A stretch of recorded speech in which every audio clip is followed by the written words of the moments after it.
LSBF Arts Enterprise Diploma. My name is Dave Coker. This is Personal Finance. What are we going to do in this module? Well, today what we're going to do is we're going to talk about financial planning. And we're going to help you understand why this discipline is necessary. Money management is important. Learn about everything that you need to know about trusts, how to keep your money, how to make sure that whatever you build is channeled the right way. Planning in any type helps us to understand. It's necessary for many, many things. And think about it this way. If we want to go to a foreign country, if we want to travel to a different nation, we have to plan out the trip. Planning is necessary so we can understand our destination, our progress. If we try to go from London to Paris via car without planning, we might get there. Yeah, there's a good chance in this day and age we would get there. But the trip itself would be fraught with danger and uncertainty. Danger in the sense not that we're going to die, but danger in the sense we're going to make detours that would cost us both time and money. And especially money. Money is very, very important when we try to understand financial planning. So let's look at financial planning. Let's try to understand exactly how it's structured. We see that financial planning consists of 5 distinct steps. If you're familiar with these steps, then you can actually move forward. And the first one is assessment. Where are we now? The second step is goals. What are our goals to move forward? What planning is necessary to achieve our goals? After we've looked at the planning and we've realized what our goals are, we have to understand how to actually go about and do it. And you know something? Just doing it isn't enough. We have to evaluate what our progress is after that. I try to basically see that much money we have roughly available, that's what we can raise, that's what we need to spend, that's what we should not spend. Yes, I think it's important to have a bit of an idea how to run your business. I studied finance, as I said, and I think it helped a lot to because a gallery is, first of all, of course, a business, so it's a commercial gallery, and the success of the gallery is in a way, it has to be profitable. Otherwise, it's not possible to continue to have a gallery. What we want to understand here is where are we now financially? In other words, what is our net worth? How much money do we have?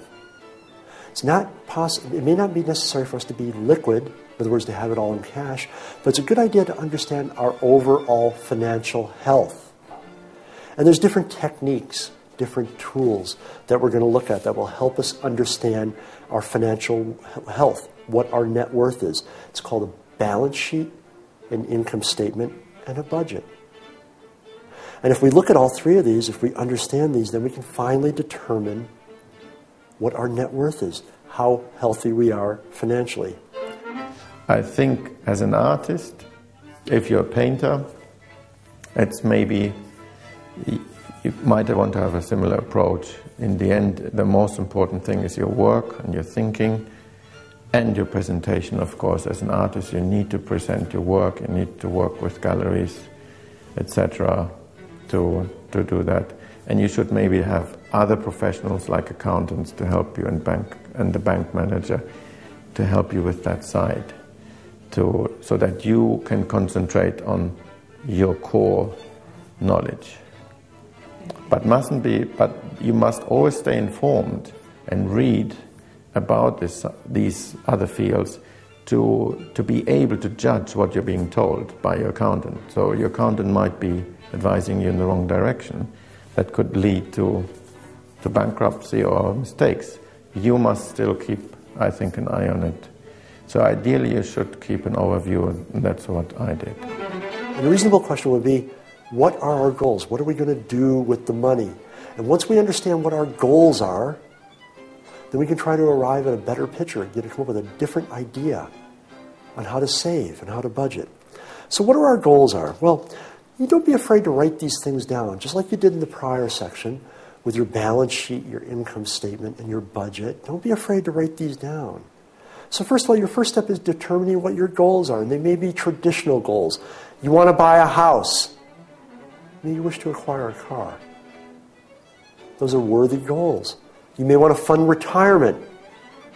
You can't depend upon the state any longer. At the same time, the pension funds for the state is wobbling. They're delaying retirement. People are living longer, so we need our own money.